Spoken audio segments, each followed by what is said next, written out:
मेरे भैया की नई नई शादी हुई। मेरी भाभी बहुत खूबसूरत थी, लेकिन भाभी भैया को छोड़ आधी रात मेरे कमरे में आ जाती। हर रोज़ भाभी मेरे कमरे में आकर कमरे के दरवाजे को अंदर से बंद कर देती और अपनी ब्लाउज़ को खोलकर मेरे साथ पूरी रात। दोस्तों, मेरा नाम राजेश है। मेरी उम्र अभी 17 वर्ष है, लेकिन देखने से मैं अपने भैया से ज़्यादा हट्टा कट्टा दिखाई देता हूँ। मेरे भैया एक दुबले पतले से लड़के हैं जो एक ऑफिस में काम करते हैं। मेरे भैया शरीर से उतने ताकतवर तो नहीं हैं, लेकिन मेंटली वो बहुत ज़्यादा ही शार्प हैं। जब उन्होंने अपनी पढ़ाई पूरी कर ली तो उन्हें अच्छे काम की तलाश में बाहर जाना था, लेकिन माँ ने उन्हें बाहर जाने से रोक दिया क्योंकि हमारे पापा की मौत बहुत पहले हो चुकी थी। हमारी फैमिली में मेरी माँ और हम लोग दो भाई ही थे, इसलिए मम्मी चाहती थी कि मेरे भैया घर से बाहर ना रहें। भैया को बाहर में बहुत अच्छा काम मिल रहा था, जिससे हमारी सारी तकलीफ़ अच्छे से पूरा हो सकता था, लेकिन माँ ने उन्हें जाने से रोक दिया। माँ की बात ना टालकर भैया पास में ही एक कंपनी में काम करने लगे। पैसे तो ज़्यादा नहीं, लेकिन भैया हर रोज़ घर आ जाते हैं। मेरे पापा की मौत बहुत पहले हो चुकी थी। पापा के मरने के बाद परिवार वालों ने अपनी रंगत दिखाना शुरू कर दिया। जब पापा थे तो हमारे घर में मेहमानों का तांता लगा रहता था, लेकिन जैसे ही पापा की मौत हुई सभी ने अपने अपने रंग दिखाने शुरू कर दिए। अब हमारे घर कोई नहीं आता, हमसे कोई बात भी नहीं करता, क्योंकि उन्हें लगता है कि अगर वो हमसे बात करेंगे तो हम उससे कुछ मांग लेंगे। समय को इतने नज़दीकी से बदलता हुआ देख मुझे लोगों पर भरोसा नहीं हो रहा था। खैर जो भी हो, किस्मत का लिखा तो बदला नहीं जा सकता। मैं बचपन से ही एकदम अकेला रहने वाला लड़का था। मुझे दुनियादारी से ज़्यादा मतलब नहीं थी। मैं भक्ति में लगने वाला लड़का था, हमेशा भगवान की भक्ति में लीन रहता। मैं हनुमान जी की उपासना किया करता था। मैंने अपनी माँ से कह दिया था, मैं बाल ब्रह्मचर्य का पालन करूँगा और ज़िंदगी भर आपकी सेवा करूँगा। शुरुआत में माँ इसकी चीज़ के लिए तैयार नहीं थी, लेकिन मैंने जब उन्हें अपने बारे में कहा कि मुझे हनुमान जी पर पूरा विश्वास है और मैं पूरी ज़िंदगी ब्रह्मचर्य का पालन करना चाहता हूँ, मेरा जिद करने पर मेरी माँ मान जाती है। मेरे बड़े भैया जो हमसे करीबन 5 साल बड़े थे, उनकी पढ़ाई पूरी हो जाने के बाद उन्होंने घर के पास में ही एक कंपनी में काम ले लिया। वह अब घर आते और हमारे पास अब स्थिति पहले से सुधरने लगी थी। अब मेरी माँ को मेरे भाई की शादी की चिंता थी। हमारे घर में ज़्यादा पैसे तो नहीं थे, लेकिन इतने पैसे ज़रूर थे जिससे कि हमारी ज़िंदगी अच्छे से गुजर सकती थी। माँ ने भैया की शादी लगाने के लिए कुछ लोगों को कहा था। अब चूंकि भैया की जॉब लग चुकी थी, इसलिए रिश्तेदार भी अब हमारे पास आना शुरू कर दिए थे। अब हमारी हालत पहले से बहुत ज़्यादा अच्छी हो चुकी थी। भैया ने कड़ी मेहनत से एक घर बनाया जिसमें हम लोग शिफ्ट कर चुके थे। वह घर उस जगह के सभी घर से बहुत अच्छा था। मैं बस सोच रहा था, अगर भैया बाहर जाकर काम करते तो शायद इससे और अच्छा घर बन सकता था। लेकिन अब हम लोग बहुत खुश थे। हमें खाने पीने के लिए अब ज़्यादा परेशान होने की ज़रूरत नहीं थी। भैया ने अपने दम पर बहुत पैसे कमा चुके थे। अब धीरे धीरे सारे मेहमान भी हमारे घर आने लगे थे। मुझे उस दो तरह के लोगों से एकदम चिढ़ सा होने लगता था, इसलिए मैं वहाँ बैठता ही नहीं था। मुझे जब भी समय मिलता मैं अपनी भगवान की आराधना में लग जाता। मैं दुनियादारी से दूर ही रहता था। मुझे इन सभी चीज़ों से एकदम चिढ़ सा रहता था। उन्हीं रिश्तेदारों में एक आदमी थे जो मेरे भैया के लिए एक लड़की का रिश्ता लेकर आए थे।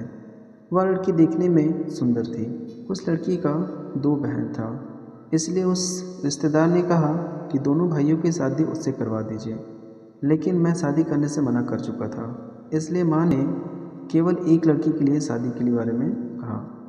उस रिश्तेदार ने हमारे भैया की शादी के लिए उस लड़की का रिश्ता फिक्स कर दिया।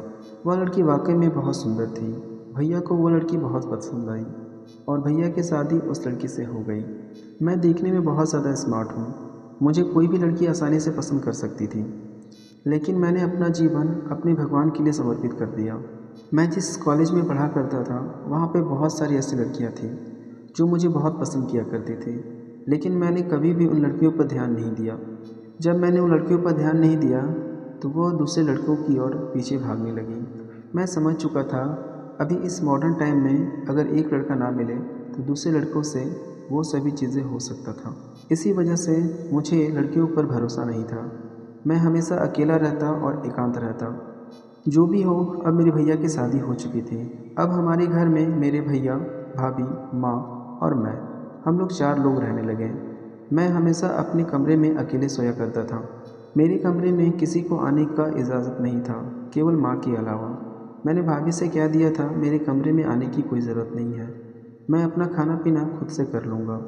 भाभी भी मेरे पर ज़्यादा ध्यान नहीं देती थी, वह अकेले अब रहने लगी। हमारा घर बहुत अच्छे से चलने लगा। एक दिन जब मैं बाहर से घर आया तो मैंने देखा भाभी और मेरी माँ किसी चीज़ को लेकर बात कर रही है। शायद वो मेरी शादी को लेकर बात कर रही थी। मेरी भाभी चाहती थी कि मैं उसकी बहन से शादी कर लूँ, लेकिन मुझे उस लड़की पर कोई इंटरेस्ट नहीं था। उसी लड़की नहीं, मुझे किसी लड़की पर कोई इंटरेस्ट नहीं था। मेरी भाभी और मेरी माँ ने एक प्लान बनाया कि उस लड़की को मेरे यहाँ पे ले आया और उस लड़की को मेरे आसपास भटकने के लिए छोड़ दिया गया। मेरी भाभी और मेरी माँ को लगा कि अगर वो लड़की मेरे पास आसपास रहेगी तो शायद मैं उससे शादी कर लूँ। यह सोचते हुए उस लड़की को मेरे कमरे में घुसा दिया गया। मुझे बिल्कुल पसंद नहीं था कि कोई लड़की मेरे कमरे में आए। जब वो लड़की पहली बार आई तो वह मेरे से थोड़ा दूर ही रहती थी, क्योंकि मैं घर में रहता ही नहीं था। लेकिन जैसे कि उस लड़की को सिखा दिया गया था, वो लड़की मेरे हर एक काम में टांग अड़ाने लगती थी। मुझे खाने के लिए देती, बल्कि कपड़े भी साफ कर दिया करती थी। जब भी मैं नहाने जाता, वह कमरे के गेट के पास खड़ी हो जाती थी। अब मुझसे उस लड़की से इरिटेट होने लगा था। मैंने उस लड़की को साफ साफ कह दिया कि तुम मेरे से दूर रहो, मुझे ये चीज़ें नहीं पसंद है। जब मैंने पहली बार उस लड़की को देखा था, ये वही लड़की था जो मेरे कॉलेज में मेरी दोस्त की गर्लफ्रेंड थी। मेरे दोस्त ने मुझे बताया था इस लड़की के साथ उसने बहुत सारी चीज़ें की थी। मेरे दोस्त ने कहा इस लड़की के साथ मैं करीबन 2 सालों तक साथ रहा हूँ और इस 2 सालों में मैंने इसके साथ वह सभी चीज़ें की जो एक पति पत्नी भी करता है। फिर मेरे दोस्त ने ये चीज़ें कहा, जब मेरा इससे ब्रेकअप हो गया तो ये किसी और लड़के के पास चली गई थी। इसलिए जब मैंने उस लड़की को देखा, मुझे उससे और भी घृणा आने लगी थी कि लड़कियां इस तरह से कैसे होती हैं, जो शादी से पहले ही उस तरह के रिश्ते बना लेती हैं। मैंने उस लड़की को साफ साफ कह दिया कि तुम मेरे आगे पीछे मत घूमो, लेकिन वो लड़की सुनने को तैयार नहीं थी। एक दिन उस लड़की का हद बिल्कुल पार हो गया। जब मैं रात में सोया हुआ था तो वह लड़की खिड़की से होते हुए मेरे कमरे में आ गई और मेरे कमरे में आकर बिना कपड़ों के मेरे साथ सो गई। जैसे ही आधी रात मेरी नींद खुली तो मैंने देखा मेरे बगल में कोई सोया हुआ है। मैंने कमरे का लाइट ऑन किया तो मैंने देखा कि मेरी भाभी की बहन, जो पूरी तरह से बिना कपड़ों के मेरे सामने है। मैंने झट से अपनी आंखों को बंद किया और उसे कमरे से बाहर निकाल दिया। उसे उस तरह से देखकर मेरा गुस्सा 7वें आसमान पर चढ़ गया। मैंने उसे एक तमाचा उनके गाल पर लगा दिया। जैसे ही मैंने वो तमाचा मारा, उसके अगले दिन से वो लड़की वहाँ से जा चुकी थी। लेकिन उसके बाद से मैंने ये नोटिस किया, भाभी का गुस्सा मेरे प्रति कुछ ज़्यादा ही बढ़ने लगा। जैसे कि मान लो कुछ हो गया हो या कुछ कर देगी। खैर मुझे इससे कोई फ़र्क नहीं पड़ रहा था। एक दिन की बात है, मैं वापस सोया हुआ था। तभी आधी रात में मेरी भाभी ने मेरा दरवाज़ा खटखटाया और कहा कि दरवाज़ा खोलो। जैसे मैंने दरवाज़ा खोला, मैंने देखा भाभी एकदम नाइट के ड्रेस में है, जैसे उसके शरीर का बाकी सारे अंग साफ साफ दिखाई दे रहे थे। उन्होंने मुझे कहा मुझे अंदर आने दो, मुझे डर लग रहा है, भैया भी आपके घर में नहीं है। मैंने पूछा आखिर क्या बात है, पूरी बात बताइए। लेकिन उन्होंने मुझे पूरी बात नहीं बताई। उन्होंने झट से मुझे धक्का दिया और मुझे साइड करके कमरे को अंदर से बंद कर लिया और जाकर मेरे बेड पर बैठ गई। कुछ ही देर बीते थे कि मुझे चीज़ें समझ में नहीं आ रही थी। कुछ ही देर में मेरे भैया बाहर का दरवाज़ा ठोकने लगे कि क्या हुआ है।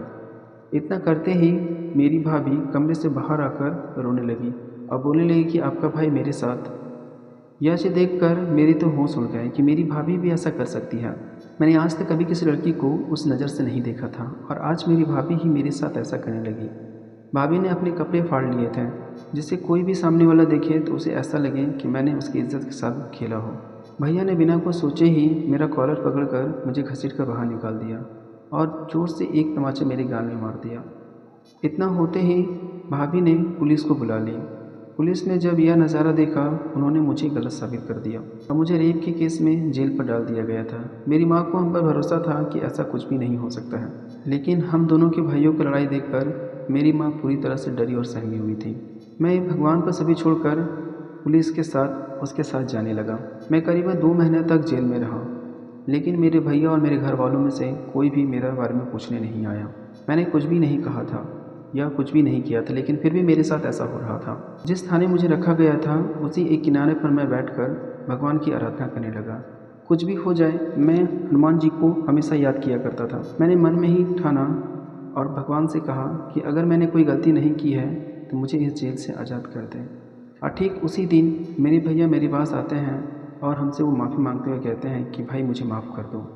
हमारी भाभी ने जो किया वो कोई पराया भी नहीं करता। उन्होंने मुझे पुलिस से आज़ाद करवाया और मुझे घर लेकर गया। मैंने पूछा कि आखिर क्या बात है। भैया ने मुझे फिर बताया कि तुम्हारी भाभी अपनी बहन की शादी तुमसे कराना चाहती थी, क्योंकि उसकी बहन शादी से पहले ही प्रेग्नेंट हो चुकी थी। इसलिए वो जल्दी जल्दी चाह रही थी कि वो तुमसे शादी करा दे ताकि उनकी इज्जत बनी हुई रहे। इसलिए उन्होंने तुम्हारे साथ ऐसा किया। वो चाह रही थी कि जब वो अपनी बहन को यहाँ बुलाई थी उसी समय ऐसा सब करती और तुम्हारी शादी उससे करवा देती, लेकिन तुमने उसे तमाचा मारकर बाहर निकाल दिया था। इसलिए वह बदला लेने के लिए तुम्हारे साथ ऐसा कर रही थी। मुझे उसकी करतूत उस समय पता चली जब मैंने तुम्हारा मोबाइल कमरे में से चेक किया। उस दिन तुमने अपना मोबाइल का कैमरा ऑन करके रखा हुआ था। फिर मुझे याद आया कि मैं वीडियो बना रहा था किसी चीज़ का। तभी भाभी अचानक आवाज़ दी थी और मैंने मोबाइल को वैसे ही रख दिया था। उस मोबाइल में वह सभी चीज़ें कैद हो चुकी थी जो उस दिन हुआ था। उस मोबाइल में ये वीडियो में सभी चीज़ें साफ साफ दिखाई दे रही थी, जिसमें भाभी की करतूत पूरी तरह से साफ दिख रही थी, जिससे भैया को ये बातें पता चल गई। फिर मैंने भगवान को थैंक्स कहा। मैंने ये चीज़ ज़रूर समझ गया था कि भगवान के यहाँ पर देरी है लेकिन अंधेर नहीं है। फिर मैं चीज़ें समझ रहा था कि आजकल की कैसी मॉडर्न लड़कियाँ हैं जो शादी से पहले अपनी इज्जत को किसी की नीलाम कर देती है। तो दोस्तों कैसी लगी आपको ये कहानी हमें कमेंट सेक्शन में ज़रूर बताएं।